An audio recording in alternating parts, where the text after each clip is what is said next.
ऐसा बाप नहीं चाहिए। एक बड़े शहर में रतनलाल अपनी बेटी संध्या और छोटे बेटे कुणाल के साथ रहता है। रतनलाल बहुत गरीब है और शराबी किस्म का आदमी है। वो रिक्शा चलाकर अपना जीवन यापन कर रहा है। रतनलाल एक अधेड़ उम्र के आदमी योगेश्वर को कभी कभी अपनी रिक्शा से मार्केट या मंदिर छोड़ता है और कभी कभी बाजार से उसका सामान भी ले आता है। एक दिन रतनलाल योगेश्वर से कहता है, साहब, आपके पास गाड़ी है, फिर भी आप कभी कभी रिक्शा से क्यों जाते हो? इन शहर की गलियों को आराम से देखना मुझे बहुत पसंद है। ठीक है साहब, मैं चलता हूं, कल फिर आऊंगा। अरे रतनलाल, रुको तो। मैंने सुना है कि तुम अपनी बेटी को कुछ पैसों के बदले किसी को दे रहे हो। अभी किसी को बेचे नहीं तो क्या करे साहब। एक छोटा बेटा है, उसको पढ़ाना भी है, उसकी देखभाल भी करनी है, और अगर मैं बेटी को घर में रखूंगा तो उसकी शादी कैसे करूंगा साहब। तुमको कितने पैसे मिल रहे हैं? अब 50,000 साहब। देखो, मैं तुमको पूरे 20 लाख रुपए देता हूं। तुम अपनी बेटी संध्या को मुझे दे दो। हैं? 20 लाख? धन्यवाद साहब, धन्यवाद। मैं कल ही उसे आपके पास छोड़ जाऊंगा साहब।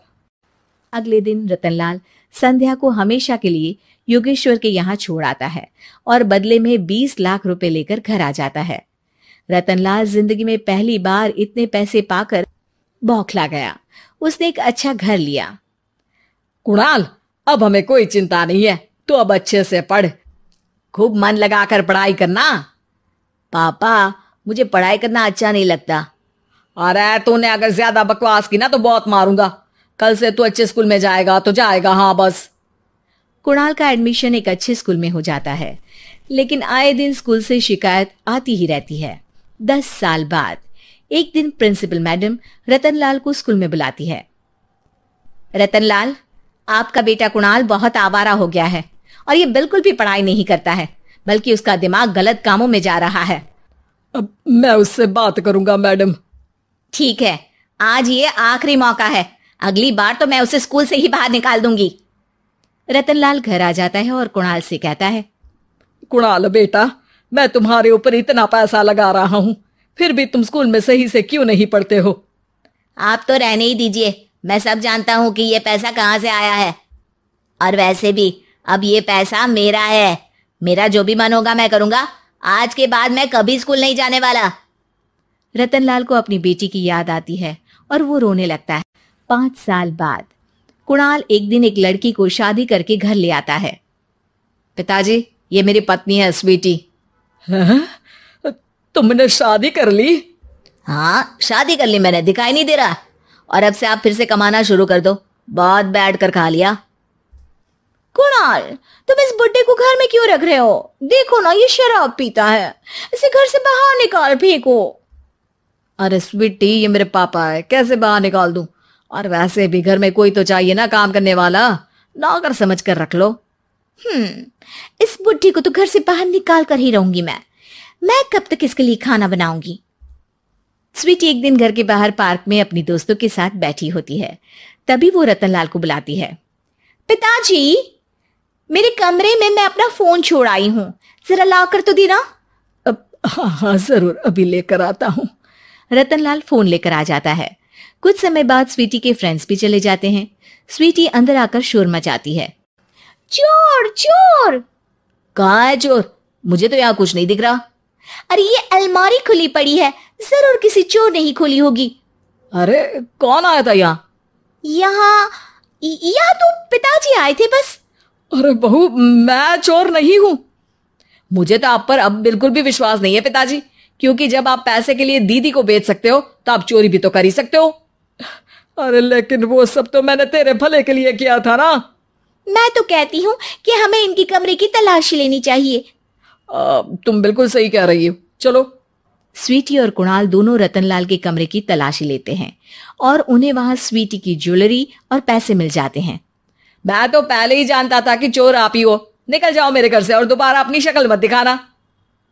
रतनलाल आंखों में आंसू लिए घर से निकल जाता है। स्वीटी मन ही मन सोचती है, आज तो मेरी प्लानिंग सफल हो गई।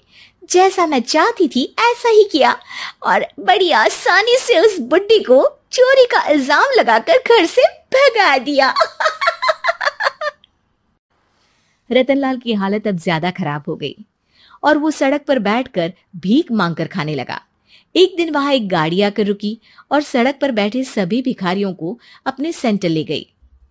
एनजीओ की मालिक संध्या एक एक करके सभी को सुविधा मुहैया कराती है। तभी उसकी नजर रतनलाल पर पड़ती है। पिताजी। संध्या तू? पिताजी, आपकी ये हालत कैसे हुई? ये सब मेरे बुरे कर्मों की सजा है जो मुझे मिल रही है। मुझे माफ कर दे बेटी।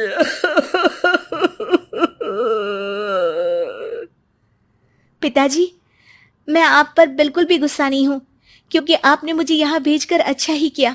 मेरी जिंदगी बदल गई। लेकिन ये सब हुआ कैसे बेटा? आप ये नए कपड़े पहनो, तब तक मैं योगेश्वर अंकल को बुला कर लाती हूँ। योगेश्वर अंकल? हाँ अंकल। योगेश्वर जी ने तुझसे शादी नहीं की थी? नहीं तो पापा, उन्होंने तो मुझे पढ़ा लिखा कर इस काबिल बनाया है कि मैं आज सबकी सेवा कर पा रही हूँ। रतनलाल पश्चाताप करके रोता रहता है। तभी योगेश्वर भी वहां आ जाता है। रतनलाल जी, आपकी ये हालत कैसे हुई इतने सारे पैसों के बावजूद भी? क्योंकि मैंने बेटे और बेटी में भेदभाव किया था। लेकिन आपने ये कैसे किया, मुझे ये जानना है, बताइए। सालों पहले जब संध्या छोटी थी, तब मैंने एक बार एक आदमी से तुम्हें बात करते हुए सुना था, जो कुछ पैसों में संध्या को तुमसे खरीद कर शादी करना चाहता था। मैं उस समय एनजीओ में बच्चों के लिए ही काम कर रहा था और मैं किसी भी लड़की की जिंदगी खराब होते नहीं देख सकता था। इसलिए मैंने अपने जीवन की कमाई का एक बड़ा हिस्सा तुम्हें दे दिया था। सच में कितना गलत था मैं, मुझे माफ कर दो। अब आप दोनों मेरे साथ घर चलो और आज मैं अपना सच्चा प्रायश्चित करना चाहता हूं। योगेश्वर और संध्या रतनलाल के साथ घर जाते हैं। स्वीटी दरवाजा खोलती है। चोर भिखारी, तू फिर से आ गया? चल भाग यहां से बुड्ढे। ये घर तुम्हारे बाप का नहीं, मेरा है। बाहर निकलो यहां से। रतनलाल कुणाल और संध्या को घर से बाहर निकाल देता है। योगेश्वर जी, अब ये घर आपका है और अब आप यहां एक और एनजीओ खोल सकते हैं। शायद अब ये सच्चा प्रायश्चित है। संध्या अपने पिता के गले लग जाती है।